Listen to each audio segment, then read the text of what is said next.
नमस्कार दोस्तों। आज की डेट है 1 नवंबर 2025। आज के करंट अफेयर डिस्कशन में आपका स्वागत है। ये है द हिंदू का फ्रंट पेज। और सबसे इम्पोर्टेंट न्यूज़ तो ये है, India US sign pact to boost defence ties. तो भारत और द अमेरिका के बीच में 10 साल के लिए एक डिफेंस डील हुई है। तो उसमें क्या है, टेक्नोलॉजी ट्रांसफ़र वगैरह, जो टेक्नोलॉजी एनहांसमेंट वगैरह, ये अगले 10 साल के लिए जो यूएस और इंडिया के बीच में साइन हुई है। ठीक है। उसके अलावा ये है, centre lift ban Sikh pilgrim gets visa for Pak. तो करतारपुर जो कॉरिडोर था, वहाँ से ननकाना साहिब गुरुद्वारा जाने के लिए जो बैन लगाया था, जी, टेंशन बढ़ गई थी पहलगाम अटैक और जो ऑपरेशन सिंदूर के बाद। तो अभी ये बैन हटा दिया है। तो अब जो सिख पिलग्रिम है वो जा सकते हैं वहाँ पे पाकिस्तान में। और इसके अलावा कोई इम्पोर्टेंट ज़्यादा न्यूज़ नहीं है। और देखते हैं। तो आज के क्वेश्चन से शुरू करते हैं। पहला क्वेश्चन है, तंजानिया के संदर्भ में भौतिक विशेषता और उनके स्थानों के निम्नलिखित युग्मों पर विचार करें। उपयुक्त में से कौन से युग्म सही सुमेलित है? तो पहला है कि विशेषता और स्थिति कहाँ पे है उसकी। तो देखिए, माउंट किलिमंजारो, और ये केन्या की सीमा के पास पूर्वी तंजानिया पे स्थित है। तांगानिका झील कांगो लोकतांत्रिक गणराज्य की सीमा से लगा पश्चिमी तंजानिया है। विक्टोरिया झील है, ये मोजाम्बिक की सीमा से लगे दक्षिणी तंजानिया में स्थित है। और जांजिबार द्वीप, ये हिंद महासागर में तंजानियाई तट के पास स्थित है। ऑप्शन है, ए है कि केवल एक और दो सही है, बी है कि केवल एक, दो और चार सही है, सी है कि केवल दो, तीन और चार सही है, डी है कि केवल एक और तीन सही है। एक्चुअली में तंजानिया में हुआ क्या है कि जो सत्ता पक्ष है, जो आने वाले इलेक्शन में विपक्ष को इलेक्शन में भाग लेने से रोक दिया है। मतलब उनको बोला है कि आप इसके लिए एलिजिबल नहीं हो। तो इस वजह से वहाँ पे क्या हुआ है कि बहुत सारे विरोध प्रदर्शन शुरू हो गए। और ये न्यूज़ में चलने वाला है लगातार, इसलिए तंजानिया न्यूज़ में रहने वाला, इसलिए वहाँ पे एक विपक्ष द्वारा क्लेम किया गया है कि लगभग 700 लोग मारे गए इस विरोध प्रदर्शन में। इसलिए तंजानिया न्यूज़ है। तो उसका कारण तो इतना इम्पोर्टेंट नहीं है, लेकिन उसकी जो भौगोलिक लोकेशन है, क्योंकि एक अफ्रीकन कंट्री, और अफ्रीकन कंट्री हमेशा यूपीएससी के लिए इम्पोर्टेंट है, तो ध्यान रखना है। तो ये तंजानिया है ना, तंजानिया कुछ ऐसा बना हुआ है। यहाँ पे एक किलिमंजारो है पूर्व साइड में लगभग। यहाँ पे एक जिंजीबार द्वीप है। और यहाँ पे एक झील है, न्यासा झील करके है।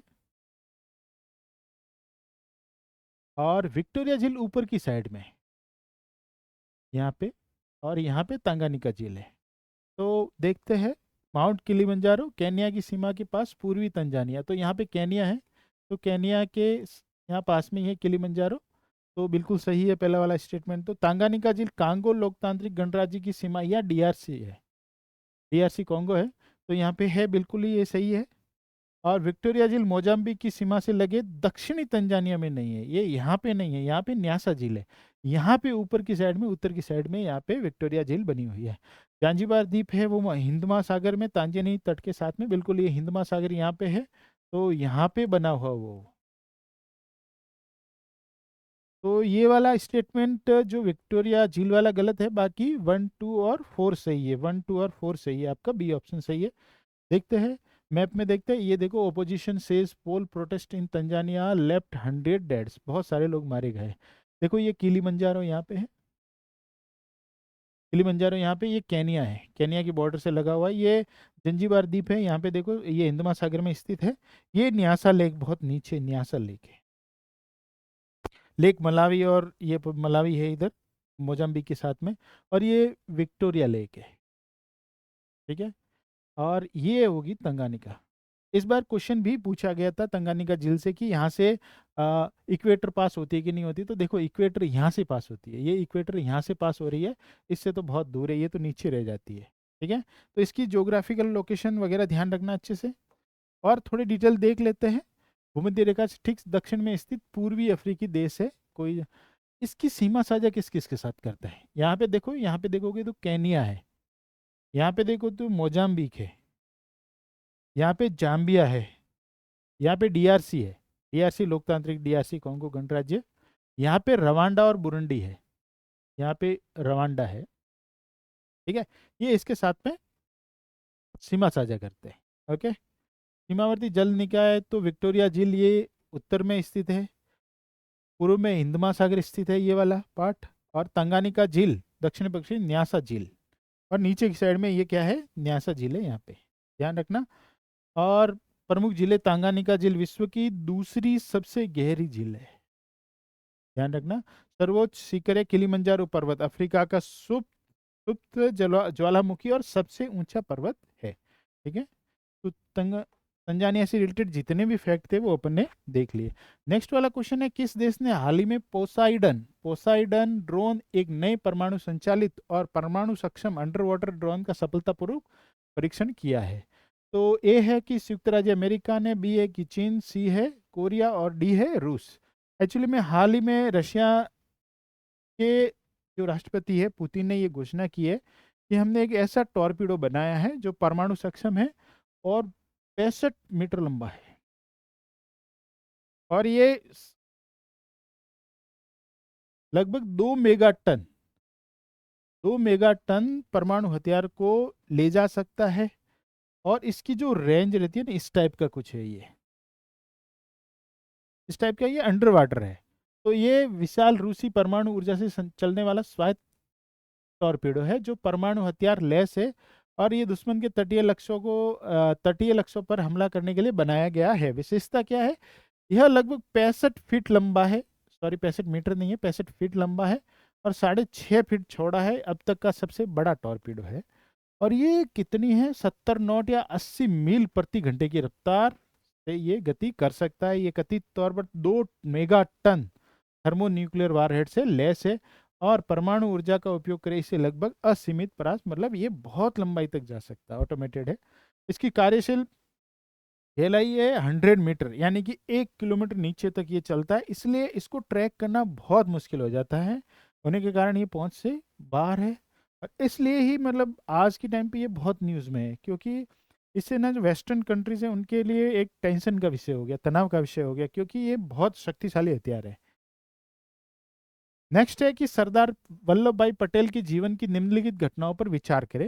एक्चुअली में 31 को जब राष्ट्रीय एकता दिवस मनाया गया था, तो सरदार वल्लभ भाई पटेल की जयंती थी, उनका जन्मदिन था उस दिन, तो इसलिए सरदार वल्लभ भाई पटेल है वो इम्पोर्टेंट हो जाते हैं। और पूरे स्वतंत्रता संग्राम और भारत का एकीकरण वगैरह हुआ था, तो उस टाइम में ये जो पर्सनलिटीज व्यक्तित्व था ये बहुत न्यूज़ में था, और बहुत उनका योगदान था। तो पहला है कि खेड़ा सत्याग्रह, दूसरा है बारडोली सत्याग्रह, राष्ट्रीय कांग्रेस का कराची अधिवेशन, या भारत के प्रथम उप प्रधानमंत्री के रूप में नियुक्ति।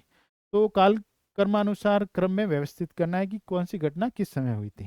ठीक है, तो 1 2 3 4, 2 1 3 4, 3 2 1 4, या फिर 1 3 2 4 देखते हैं। देखो, खेड़ा सत्याग्रह हुआ था कब, 1918 में। ये 1918 में हुआ था, और एक्चुअली में जो किसानों की उस टाइम क्या हुआ था, खेड़ा जिला फसल की विफलता हुई थी, मतलब उस टाइम खेती नहीं हुई थी अच्छे से। फिर भी क्या हुआ था, अंग्रेजों ने राजस्व की डिमांड की थी। उस टाइम पे क्या की थी, राजस्व की डिमांड की थी। तो उस टाइम से क्या था, गांधी जी से प्रेरित होके सरदार पटेल ने वहाँ पे जाके वहाँ किसानों का सहयोग किया था, और वहाँ पे अंग्रेजों से छूट मिली थी, उस टाइम राजस्व पे करने की छूट मिली थी उनको। तो ये 1918 में हुआ था। बारडोली ये हुआ था 1928 में, लगभग 10 साल बाद। तो वहां पे भी क्या हुआ था, यही थी, फसल नष्ट हो गई थी, फसल जो सक्सेस नहीं हुई थी। तो ब्रिटिश सरकार ने खराब फसल के कारण भी कितनी वृद्धि कर दी थी, राजस्व में 12% की वृद्धि कर दी थी। तो फिर इस पटेल ने अन्यायपूर्ण वृद्धि के खिलाफ अहिंसक विरोध किया था, नेतृत्व किया था, और उन्होंने सफलतापूर्वक, उसमें सफलता मिली थी, और अंग्रेजों ने कर वृद्धि को वापस लिया था, और जब्त की गई भूमि को भी वापस कर दिया था। और यहीं पे सरदार पटेल को क्या मिली थी, सरदार की उपाधि मिली थी। ठीक है, और ये बारडोली जो सत्याग्रह था, ये पटेल की एक छवि निर्मित करने में बहुत इंपॉर्टेंट रोल अदा किया था इस सत्याग्रह ने। तीसरा है भारतीय राष्ट्रीय कांग्रेस का कराची अधिवेशन, ये 1931 में हुआ था। एक्चुअली में राजगुरु भगत सिंह वगैरह को फांसी हुई थी, तो उससे थोड़ी निराशा थी, गुस्सा भी था। उसके बाद ये हुआ था कराची अधिवेशन। इसमें अध्यक्ष कौन थे, सरदार वल्लभ भाई पटेल अध्यक्ष थे। तो उस टाइम पे उन्होंने बहुत अच्छे अच्छे, जैसे मूल अधिकार से रिलेटेड है, राष्ट्रीय आर्थिक जो प्रोग्राम है उसको लॉन्च किया था उस टाइम में, तो ये उसके लिए इम्पोर्टेंट हो जाता है। ठीक है। और भारत के प्रथम उप प्रधानमंत्री के रूप में नियुक्ति, तो ये 1947 में जब पंडित जवाहरलाल नेहरू का मंत्रिमंडल बना था, तो उसमें गृह मंत्री और उप प्रधानमंत्री का पद था, वो सरदार पटेल को मिला था। और आपको भी पता है कि लगभग 565 रियासतों को इन्होंने एकीकरण किया था भारत में, और ये बहुत बड़ा, इनका बहुत बड़ा अचीवमेंट है, सबसे बड़ा अचीवमेंट है जो भारत का एकीकरण हुआ था, उसमें बहुत बड़ा रोल था सरदार वल्लभ भाई पटेल का। ठीक है। और ये सिविल सर्विस जो आज बहुत एक एक बहुत ऊंचे मुकाम पे पहुंच गई है, तो वो भी इनकी ही देन थी, सरदार वल्लभ भाई पटेल की देन थी। तो ये दे रखा है खेड़ा सत्याग्रह, बारडोली सत्याग्रह, ये राष्ट्रीय कांग्रेस का कराची अधिवेशन था, उसमें पटेल की भूमिका थी। और देखो, राष्ट्रीय आर्थिक कार्यक्रम है, मौलिक अधिकार संकल्प है, भारत के प्रथम उप प्रधानमंत्री के रूप में नियुक्ति थी इनकी, तो ये महत्वपूर्ण योगदान थे इनके।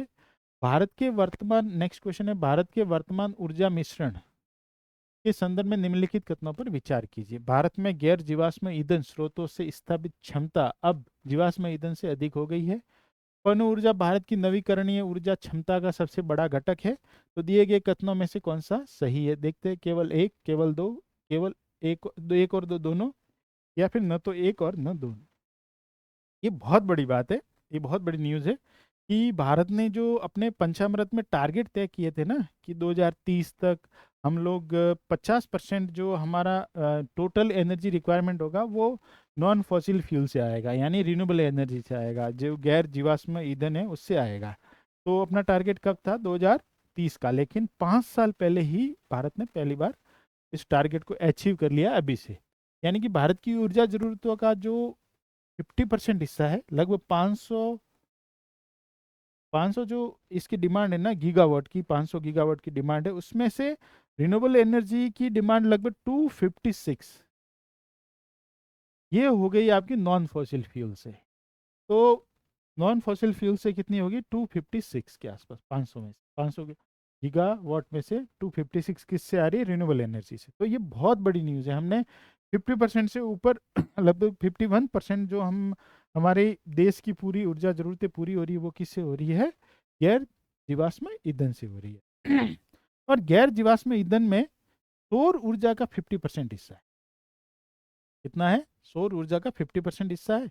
उसके बाद पवन ऊर्जा, और बाकी जो एनर्जी आती है उससे जल जल विद्युत है वगैरह, वो बाद में की बात है।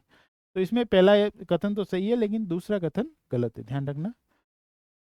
भारत की कुल स्थापित विद्युत क्षमता में गैर जीवाश्म ईंधन वर्तमान में लगभग 256 51% का योगदान करते हैं, जो जीवाश्म ईंधन के 244 गीगावाट से अधिक है। नवीकरणीय ऊर्जा स्रोतों में सौर ऊर्जा का सबसे बड़ा योगदान है, 127 गीगावाट, ये लगभग टोटल का 1/4। और जो नॉन फॉसिल फ्यूल है उसका 1/2 भाग किससे जाता है, सौर ऊर्जा से। इसके बाद पवन है 53 मेगावाट गीगावाट सॉरी, और उसका जल विद्युत है 47 गीगावाट। तो ध्यान रखना, ये बहुत इंपॉर्टेंट न्यूज़ है, ये मेंस के लिए भी बहुत इंपॉर्टेंट हो जाती है। आप एग्जाम्पल वगैरह यूज़ कर सकते हो, जहाँ पे भी एनवायरनमेंट वगैरह के एग्जाम्पल आता है, या कोप वगैरह, जहाँ पे भी ये पेरिस एग्रीमेंट से रिलेटेड जितने भी क्वेश्चन आते हैं, वहाँ पे आप निष्कर्ष वगैरह में इनका यूज़ कर सकते हो, आप इंट्रो में यूज़ कर सकते हो। नेक्स्ट है, पांचवा क्वेश्चन है, हाल ही में समाचारों में देखा गया शब्द लार्ज मैग्लेनिक क्लाउड। लार्ज मैग्लेनिक क्लाउड निम्नलिखित में से किसको संदर्भित करता है। एंड्रोमेडा आकाशगंगा में एक नया बाह्य ग्रह खोजा गया है। पृथ्वी से लगभग 2 लाख प्रकाश वर्ष दूर स्थित आकाशगंगा की एक बौनी आकाशगंगा है। हमारे सौर मंडल के भीतर एक घना अंतरतारकीय गैस बादल है, या बृहस्पति के निकट हाल ही में खोजा गया एक ब्लैक होल है। एक्चुअली में क्या है, लार्ज मैग्लेनिक क्लाउड है। तो जो अपनी जो पृथ्वी है ना, वो कौन से आकाशगंगा में स्थित है, मिल्की वे में। ठीक है, कौन सी में है, मिल्की वे में। तो मिल्की वे के आजू बाजू में भी बहुत सारी स्मॉल टाइप की आकाशगंगा ऐसे ऐसे घूमती रहती है। ठीक है, स्मॉल, ये तो लार्ज है, जो वो स्मॉल मैग्लेनिक क्लाउड है, तो वो क्या है, ये क्लाउड टाइप का मतलब दिखने वाली आकाशगंगा है।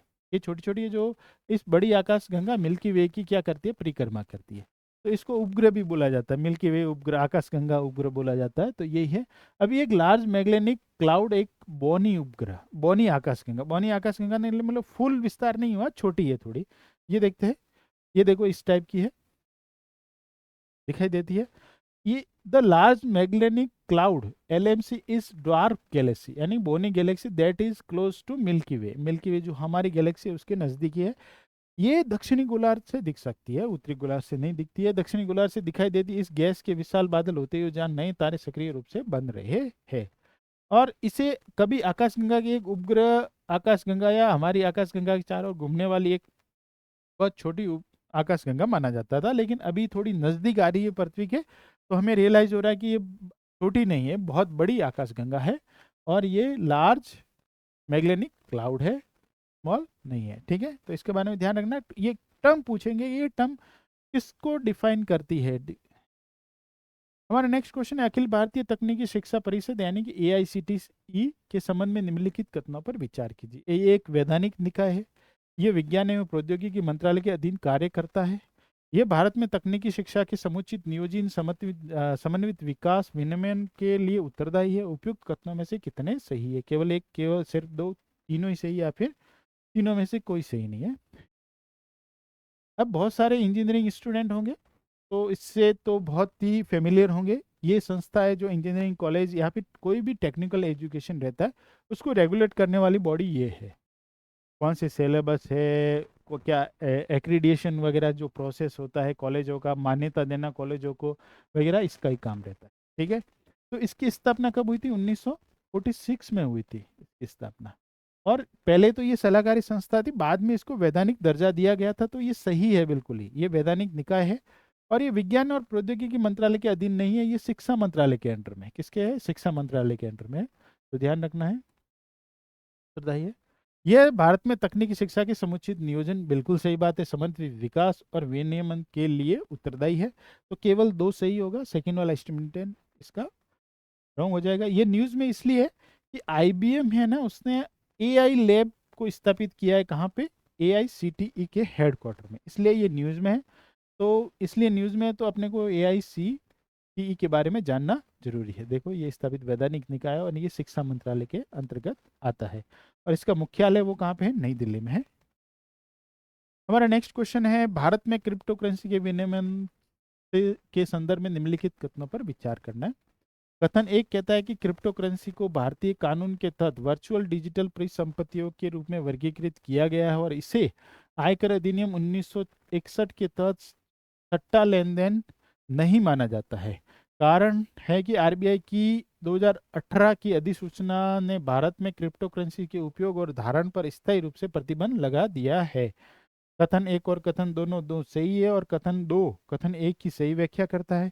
दोनों कथन सही है लेकिन व्याख्या नहीं करते हैं। एक कथन सही है, दूसरा वाला कथन सही नहीं है। डी कहता है कि कथन एक सही नहीं है और कथन दो सही है। एक्चुअली में अभी एक केस आया था मद्रास हाई कोर्ट के समक्ष।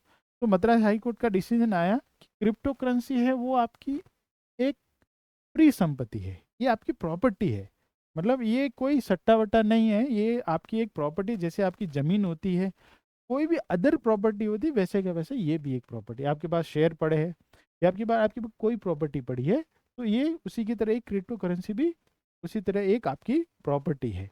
तो बिल्कुल सही बात है, इसको वर्चुअल डिजिटल परिसंपत्ति माना है। अभी मद्रास हाई कोर्ट का डिसीजन आया तो उसने वर्चुअल डिजिटल परिसंपत्ति इसको माना है, और ये भी बोला है कि आयकर अधिनियम 1961 के तो ये सट्टा लेन देन नहीं है, ये प्रॉपर लेन देन है। ठीक है, तो ध्यान रखना है। और ये RBI की अधिसूचना भारत में क्रिप्टो करेंसी के उपयोग और धारण को स्थायी रूप से प्रतिबंध नहीं करती है, ऐसा कुछ नहीं है स्थायी रूप से। उसमें ये बोला गया था कि जो बैंक है ना उसके लेन देन को कंट्रोल करे, मतलब ज़्यादा सहयोग नहीं करे बैंक। ठीक है, तो उसके लिए था, क्योंकि इससे ना क्रिप्टो करेंसी आपको भी पता है कि इस पे कोई सेंट्रल बैंक वगैरह जो सेंट्रल अथॉरिटी रहती है उसका कोई रोल नहीं रहता, उनको कोई, वो एक फ्री टाइप की बॉडी रहती है क्रिप्टो करेंसी, जो ब्लॉकचेन तकनीकी से जुड़े होते हैं, जैसे बिटकॉइन वगैरह। तो इस पे क्या होता है कि टैक्स चोरी होने का बहुत खतरा रहता है, और ये टेरर फाइनेंसिंग वगैरह जो अनलीगल काम होते हैं ना, जो हैक करके पैसा आपको फिरौती वगैरह मांगना, तो उस वजह से ये न्यूज़ में रहती है। तो आरबीआई इसको थोड़ा डिमोटिवेट कर रही थी बैंकों को, तो ये दूसरा वाला सही नहीं है। तो ये ऑप्शन हो जाएगा, सी राइट हो जाएगा। देखते हैं। ये देखो, मद्रास उच्च न्यायालय ने क्रिप्टो करेंसी को संपत्ति के रूप में मान्यता देने वाला पहला न्यायालय बना है। कौन सा है? रति कुमारी बैनाम जन्मई लैब्स प्राइवेट लिमिटेड। ये केस का नाम ध्यान रखना, कहीं आप जिक्र कर सकते हो।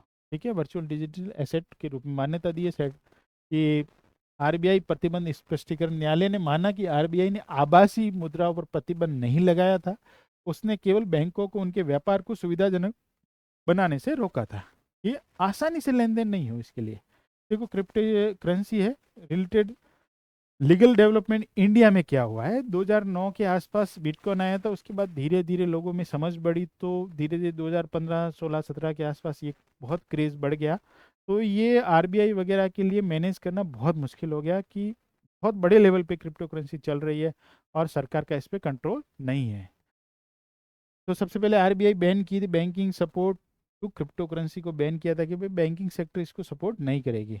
फिर सुप्रीम कोर्ट ने डिसीजन दिया था इसका 2020 में। ठीक है, उन्होंने बोला था कि ये freedom of trade and business का पार्ट है।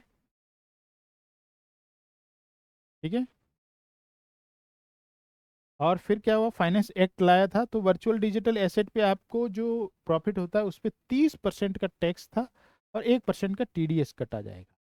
तो ये था।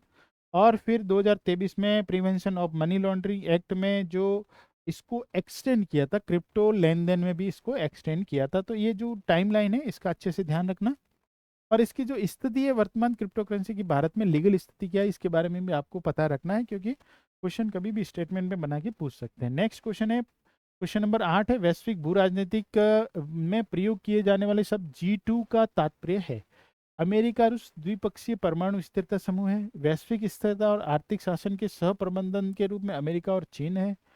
G7 के बाद उन्नत अर्थव्यवस्थाओं का दूसरा स्तर है। G20 में उभरती अर्थव्यवस्थाओं का एक समूह है। देखते हैं। एक्चुअली में हाल ही में अमेरिकी राष्ट्रपति डोनाल्ड ट्रंप एपेक मीटिंग के लिए कहाँ गए हुए हैं? ये आसियान देशों में गए हुए हैं। तो वहाँ पे एक मीटिंग हुई है शी जिनपिंग और ट्रंप की। तो ट्रंप ने बोला कि हम लोग क्या है, G2 है।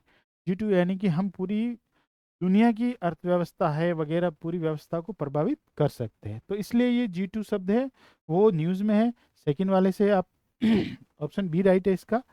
बुसान में एशिया प्रशांत आर्थिक सहयोग एपक की बैठक हुई थी, तो अमेरिका चीन के राष्ट्रपति की मुलाकात हुई थी। तो अमेरिकी राष्ट्रपति ने बैठक को G2 नाम दिया था। ठीक है, अभी क्या है कि अमेरिका ने बहुत सारा टैरिफ लगाया था चीन पे, तो चीन इसके लिए बैठक करना चाहता था, तो उनको दोनों में एक सहमति बनी है कि हम लोग 10% तक टैक्स को लेके आएंगे धीरे धीरे। ठीक है, और सोयाबीन के निर्यात के कारण भी अमेरिका में काफ़ी खाद्य जो वस्तु है उनकी जो कीमतें बढ़ गई थी, तो उसको ध्यान रखते हुए ट्रंप के लिए भी जरूरी था कि एक समझौता चीन के साथ हो जाए। लेकिन देखते हैं, ट्रंप हमेशा घोषणा करते ही रहते हैं कि मैंने वहाँ भी वो कर दिया, वहाँ भी वो कर दिया, और बार बार वो चीज़ें फेल होती जा रही है। जैसे रशिया की मीटिंग के बाद उन्होंने कहा था कि हमने रशिया यूक्रेन वॉर को रोक दिया है लगभग, और रशिया है वो सहमत है, तो ऐसा नहीं हुआ। उसके बाद इसराइल और गाजा के बीच में भी उन्होंने समझौता करवाया, वो भी फेल हो गया। तो ये देखते हैं, क्लेम तो किया है उन्होंने चाइना के साथ, हमेशा पॉजिटिव माइंड से रहने वाला इंसान है। तो जब भी जाता है मीटिंग में मैंने बहुत कुछ हासिल कर लिया, लेकिन एक्चुअली में क्या होता है वो बाद में देखते हैं। अमेरिकी राष्ट्रपति ने इस बैठक को G2 नाम दिया था। G2 में आर्थिक प्रशासन, व्यापार असंतुलन और वैश्विक समस्या समाधान पर संयुक्त जिम्मेदारी के माध्यम से वैश्विक स्थिरता के सह प्रबंधक के रूप में अमेरिका और चीन की परिकल्पना की गई है। बिल्कुल, दोनों एलिजिबल तो है, लेकिन साथ आना बहुत मुश्किल है। अच्छा, भारत के लिए निहितार्थ क्या है? अमेरिका चीन में ज़्यादा दोस्ती बढ़ गई, मेल मिलाप बढ़ गया, तो अमेरिका चीन को काउंटर करने के लिए भारत को इतना भाव नहीं देगा, ये भारत के लिए निहितार्थ है। नेक्स्ट है, नौरादई वन्यजीव अभ्यारण्य किन दो प्रमुख नदी घाटियों के बीच स्थित है? ए है गंगा और गोदावरी, यमुना और नर्मदा, चंबल और ताप्ती, महानदी और कृष्णा। तो देखो, गंगा और गोदावरी तो हो ही नहीं सकता। यमुना और नर्मदा देखते हैं, चंबल और ताप्ती ये भी हो सकता है, और महानदी और कृष्णा ये भी नहीं हो सकता। नौरादेई अभ्यारण्य एक्चुअली में आपको भी पता है 1952 में जो चीता है ना, चीता प्रजाति है वो विलुप्त हो जाती है इंडिया से, बहुत शिकार के कारण चीता प्रजाति 1952 में क्या हो जाती है, विलुप्त हो जाती है। तो बाद में अभी लगा कि हमारे देश में भी चीता होना चाहिए, तो नामीबिया से हमने चीता प्रोजेक्ट के नाम पे वहाँ से चीता लाए थे। और हमने एमपी में कुनो नेशनल पार्क है, कुनो अभ्यारण्य है, वहाँ पे हमने इसको प्लेस किया था, कुनो। उसके बाद एक और वन्यजीव अभ्यारण्य है बाद में, हमने गांधी सागर, गांधी सागर एक वन्यजीव अभ्यारण्य है, वहाँ पे हमने इनको इंट्रोड्यूस किया था चीता को। उसके बाद ये जो अभी मोहन यादव जो एमपी के मुख्यमंत्री, उन्होंने घोषणा की है कि नौरादेई वन्यजीव अभ्यारण्य है ना, उसका तीसरा घर बनेगा। अब मतलब जो तीसरा घर, पहले कौन सा है, कूनो है, गांधी सागर है, गांधी सागर के बाद तीसरा कौन सा बनेगा, नौरादेई वन्यजीव अभ्यारण्य, चीता का नया घर बनेगा। तो ये इसकी लोकेशन देख लेते हैं, ये यमुना और नर्मदा नदी के घाटियों के बीच में स्थित है। ये वाला एमपी है, एमपी के राजस्थान बॉर्डर पे ये कौन सा है, कुनो पालपुर है। और यहाँ पे कौन सा है, नौरादेई वन्यजीव अभ्यारण्य है। मध्य प्रदेश के मुख्यमंत्री ने घोषणा की है कि नौरादेई वन्यजीव अभ्यारण्य कुनो राष्ट्रीय उद्यान और गांधी सागर अभ्यारण्य के बाद राज्य में चीतों का तीसरा घर बन जाएगा। मध्य प्रदेश के ऊपरी विंध्य पर्वतमाला में एक महत्वपूर्ण वन्यजीव गलियारे के रूप में कार्य करता है। स्थित यह अभ्यारण्य मध्य प्रदेश की यमुना और नर्मदा नदी के बीच में स्थित है। कुछ प्रमुख नदियां हैं, बामनेर, कोपरा और बेरमा। ठीक है, नौरादेई मिश्रित पर्णपाती वन है, ये ध्यान रखिए। कौन सा है, मिश्रित पर्णपाती वन है। और इसमें जो जीव जंतु है वो कौन से, बाघ है, तेंदुआ है, भालू है, जंगली कुत्ता है, चिंकारा है, सांबर है, काला हिरण वगैरह, ये इसके लिए फेमस है। अभी देखते हैं चीता संरक्षण। आपको भी पता 1952 में ये विलुप्त हो गया था भारत से, और भारत ने प्रोजेक्ट चीता से कहाँ से लाए थे, 2022 में कूनो में, और गांधी सागर में 2024 में अफ्रीका के नामीबिया से ये लाए गए थे चीता। और अभी अच्छी न्यूज़ ये भी है कि काफ़ी ग्रोथ है इसमें, अच्छी ग्रोथ है। चीता से रिलेटेड फैक्ट है कि ये तो बहुत ही ज़्यादा नहीं है, लेकिन वनरेबल है, आईयूसीएन की रेड लिस्ट में वनरेबल है। और एशियाटिक चीता है वो क्रिटिकली एंडेंजर्ड है, और नॉर्थ वेस्ट के जो चीता है, अफ्रीकन चीता है, वो भी क्रिटिकली एंडेंजर्ड है। ठीक है, तो इसका ध्यान रखना है। नेक्स्ट क्वेश्चन है, हम आज का लास्ट क्वेश्चन है, अंतर्राष्ट्रीय उत्तर दक्षिण परिवहन गलियारा एसटीसी एक बहु मॉडल नेटवर्क है जो भारत को निम्नलिखित में से किन क्षेत्रों से जोड़ता है। दक्षिणी पूर्वी एशिया, मध्य एशिया और यूरोप है, पूर्वी अफ्रीका है, या उत्तरी अमेरिका है। एक्चुअली में इसलिए न्यूज़ में है कि अभी अमेरिका ने वेवर दिया है चाबार पोर्ट के लिए भारत को, कि हम ईरान पे प्रतिबंध लगाएंगे, लेकिन ये जो चाबार पोर्ट है आप डेवलप कर सकते हो। ट्रम्प प्रशासन ने पहले सितंबर में इस पर रोक लगाई थी, लेकिन अभी उसको फिर से वेवर दे दिया गया है। तो इसलिए चाबार पोर्ट बहुत इंपॉर्टेंट पार्ट है इस गलियारे का। ये देखो, ये मुंबई से गलियारा निकलता और ईरान होके अजरबैजान, रशिया के सेंट पीटर्सबर्ग पहुंचता, और वहां से यूरोप का एक्सेस मिल जाता है भारत को, इसलिए ये न्यूज़ में है। और इस पे क्वेश्चन भी पूछा गया यूपीएससी ने। अंतर्राष्ट्रीय उत्तर दक्षिण परिवहन गलियारा भारत, ईरान, रूस ने सितंबर 2000 में INSTC समझौते पर हस्ताक्षर किए थे, जिसका उद्देश्य ईरान सेंट पीटर्सबर्ग के रास्ते हिंद महासागर और फारस की खाड़ी को कैस्पियन सागर से जोड़ना वाला सबसे छोटा मल्टी मॉडल ट्रांसपोर्ट कनेक्टिविटी है। ठीक है, उपलब्ध कराने के लिए एक गलियारा बनाया। भारत, ईरान, अफगानिस्तान, अजरबैजान, रूस है, मध्य एशिया, यूरोप इसमें शामिल है, तो ध्यान रखना है इसका। थैंक यू, आज के लिए इतना ही। 10 क्वेश्चन थे लगभग, ऑलमोस्ट मैंने सभी करंट सभी साइटों पे उपलब्ध थे उनको कलेक्ट करके 10 क्वेश्चन बनाए, और यही सफिशियंट है। आप करते जाओगे, डेली कलेक्शन बनाते रहो, और इसके नोट्स भी बना रहे हो। इसकी पीडीएफ आपको मिल जाएगी, जो यूट्यूब पे नीचे डिस्क्रिप्शन है, वहाँ पे टेलीग्राम चैनल का लिंक होगा, तो ज्वाइन करके आप वहाँ से डाउनलोड कर सकते हैं।